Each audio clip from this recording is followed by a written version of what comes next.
2020년 들어 실기시험 출제 과제에서 보여지는 뚜렷한 특징 중에 하나는 치공구의 출제 빈도, 출제 비중이 높아졌다는 것이죠. 이것은 단순히 우연의 산물이 아니고 앞으로도 이러한 경향은 점점 짙어져 갈 겁니다. 그것은 우리 기계설계 국가기술 자격시험 제도에도 NCS 시스템이 본격적으로 적용되기 때문에 그렇습니다. NCS 시스템이란 것은 국가직무능력 표준 제도를 얘기하는 거죠. 이 국가직무능력 표준 제도에서 요구하는 인재상은 직업 기초 능력과 실무적 직무 수행 능력을 갖춘 인재를 양성하는 것을 목표로 하고 있습니다. 그래서 기계 설계 관련 국가기술 자격증을 취득하려면 이제는 과거처럼 기출문제 또는 몇 개를 반복적으로 연습해서 시험장에 들어갈 수 없다는 얘기입니다. 자격증을 딸 수 없다는 얘기죠. 기계설계 국가기술 자격증을 취득하려면 기계공작법 그리고 기계 제작, 조립, 금속 가공 이런 분야에 대한 폭넓은 이론과 실기 능력을 두루 연마하라는 얘기입니다. 그걸 바탕으로 해서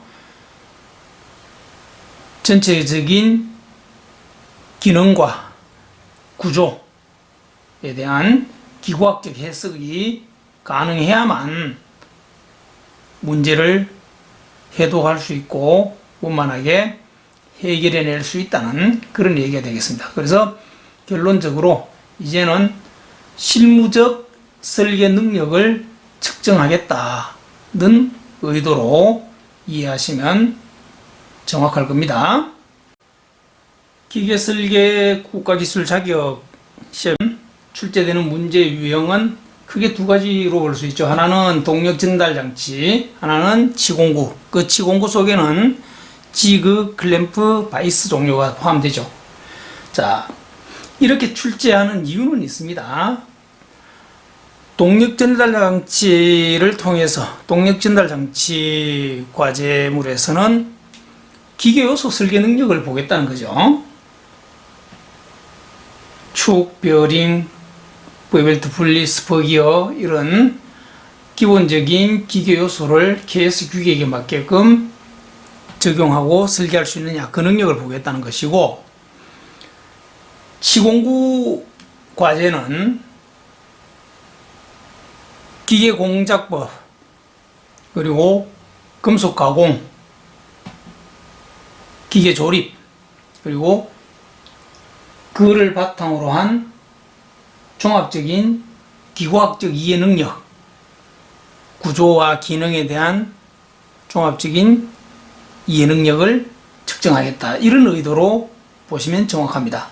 그래서 추후에는 아마 내년 내후년으로 가면서는 두 가지 문제 패턴을 융합한 형태의 과제가 출제될 가능성도 저는 다분하다고 예상을 합니다. 그래서 제 채널에서는 향후 동력 전달 장치와 치공구를 결합한 형태의 다양한 예제를 개발해서 채널에 올릴 예정입니다. 여러분들이 기계설계 실무 능력을 배양하고 기계설계 관련 기술, 국가기술 자격증을 취득하는 데 도움되게 하기 위해서 다양한 예제를 개발해서 올릴 예정이니까 열심히 관심을 가지고 공부해 주시기 바랍니다. 이 과제에서는 6번 부품의 형상을, 특히 머리 부분의 형상이죠. 이 부분을 정확하게 이해하는 게 일단 중요한 관건이 될 겁니다. 나머지 부분은 특별한 부분은 사실 없습니다. 자, 6번 부품 봅시다. 이 6번 부품의 역할은 제품의 이 부분 R12 이 굴곡진 부위를 지탱해주는, 지지해주는 역할을 하는 거죠. 그래서 지금 제품이 이렇게 놓인다는 얘기입니다. 그러면 이 끝부분 여기를 6번 부품이 지지를 해줘야 되는데, 그러기 위해서는 이 끝단 부위는 직선 형태가 아니고 이 형태를 따라가는 라운드가 져야 되겠죠. 이렇게 이 부분이 숨어있지만 숨어있는 형상을 제품도를 참조를 해서 유출을 해낼 수 있어야 된다는 거예요. 추론을 할 수 있어야 된다는 거예요. 이 부분 모델링을 라운드가 아니고 직선으로 모델링하는 학생들을 자주 봅니다. 주의해야 될 부분이죠.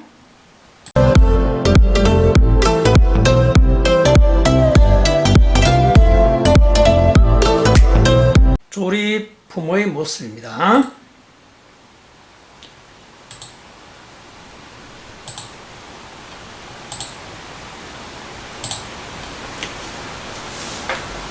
작동 원리는 이렇습니다.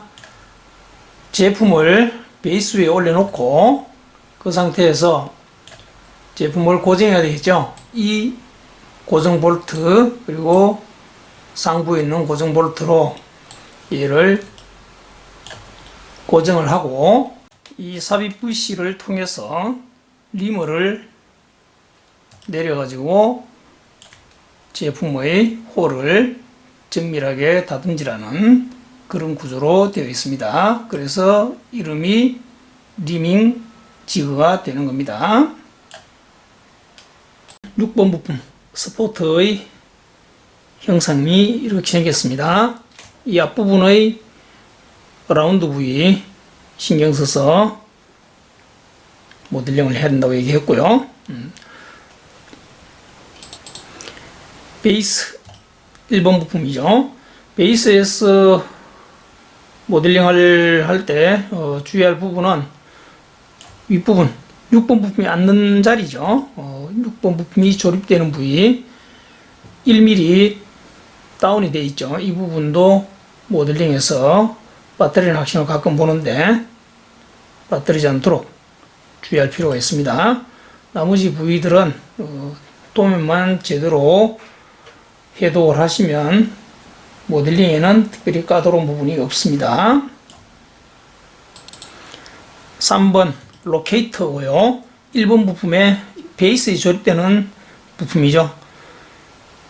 형상은 이렇게 생겨 있고요. 마찬가지로 모델링에서 특별히 까다로운 부분은 없고, 못따기가 전체적으로 C1로 못따기가 되어 있고, 이 끝부분은 C5로 못따기 되어 있는 부분 있는데, 이 부분만 제대로 모델링 해주면 되겠습니다. 2D 답안 예시도면 보겠습니다. 1번 베이스 같은 경우에 데이터만 당연히 조립과 가공의 기준이 되면 이 밑면이 되겠죠. 밑면을 데이터로 잡았고, 이 밑면에 대해서 측면 직각도를 준 것 잘한 일이고요. 그리고 이 홀 파이 12짜리 홀은 위치도를 기하공차로 준 건 잘한 일입니다. 자, 그리고 끼워 맞춘 공차에서 이 부분 6번 스포트가 끼워지는 부위죠. H7 끼워 맞춘 공차를 줬고요. 문제가 없습니다. 그리고 하단의 이 홈 10mm 깊이 5mm짜리 이 홈은 지금 도면상으로 봐서는 명확하게 어디에 끼워진다는 명시가 되어 있지 않지만, 끝부분 여기 보면은 일단 자세히 보면은 못따기가 되어 있죠. 이렇게, 그죠? 못따기가 되어 있다. 못따기가 되어 있다는 것은 결국 어디에 끼워진다고, 끼워지는 용도라고 볼 수 있는 단서가 되는 거예요. 그래서 끼워 맞춘 공차 H7을 준 겁니다. 이거 끼워 맞추면 안 좋다고 해서 뭐 감점이 크게 되거나 그렇지는 않을 겁니다만은, 이런 것도 기계가공에 대한 이해가 충분하다면은 끼워 맞춤 되어 있는 부위라고 해독할 수 있어야 된다는 겁니다. 3번 로케이터에서는 중요한 면이 이 면이죠. 조립되는 면. 1번 베이스와 조립되는 이 면이 중요한 면이고, 그래서 데이텀으로 잡았고요. 데이텀 C로 설정을 하고, 이 면에 대해서 이 면, 여기도 마찬가지 조립되는 면이죠. 베이스와 조립되는 이 면 역시 중요한 면이니까 직각도를 주고, 다시 이 면을 데이텀 D로 선정을 했죠. 데이텀 D로 정하고 나서 이 면에 대해서 이 구멍 파이 12짜리 부시, 드릴 부시가 들어가는 홀이죠. 이 부시는 직각도를 부여를 했습니다. 그리고 기능상 핵심적인 역할을 하는 이 파이 12짜리 홀은 다시 위치도 공차를, 이렇게 기아공차를 부여를 했죠. 타당한 기아공차로 볼 수 있습니다. 6번 부품 보겠습니다. 6번에서 가장 중요한 면은 이 면이죠. 이 라운드진 이 면, 공작물과 직접 접촉하는 면이고 지지해주는 면이죠. 그래서 원통면을 데이텀으로 해서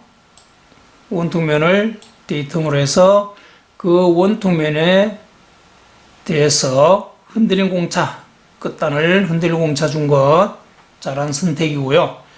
눈여겨볼 부분 이 부분입니다. 이 치수에 대해서, 라운드 면의 치수에 대해서 마이너스 공차를 줘놨죠. 많은 학생들이 이 부분을 플러스 공차 주는 경우가 있습니다. 그러면 상하 대칭 공차를 주는 경우가 있는데, 그러면 감점 사유가 되죠. 이 부분은 공작물보다 라운드 값이 작아야 되겠죠. 미시하게 작아야 원만하게 그 공작물의 오목한 면에 이 면이 들어갈 수 있다는 얘기예요. 그래서 이 부분 주의해서 치수를 줄 필요가 있습니다. 그리고 2번하고 5번 부품 둘 다에 해당되는 문제인데, 데이텀면을 이 홀 혹은 바깥 원통면을 데이텀으로 하면 되겠죠. 원통도 공차, 여기도 마찬가지로 원통도 공차를 잘 줬고요. 문제는 이 면만 중요한 것이 아니고 여기도 마찬가지 중요도를 가지죠. 이 닿는 면, 그렇죠? 이 면도 중요한 면인데, 이 면에 대해서 기아공차 하나 좀 더 주는 게 필요했다는 얘기죠. 그래서 이 원통면에 대해서 직각도 공차를 준다든지, 20G6 이 면, 이 치수에 대해서 기아공차를 하나 더 넣어주는 게 좋을 겁니다. 5번 역시 마찬가지죠. 5번 역시 이 원통면을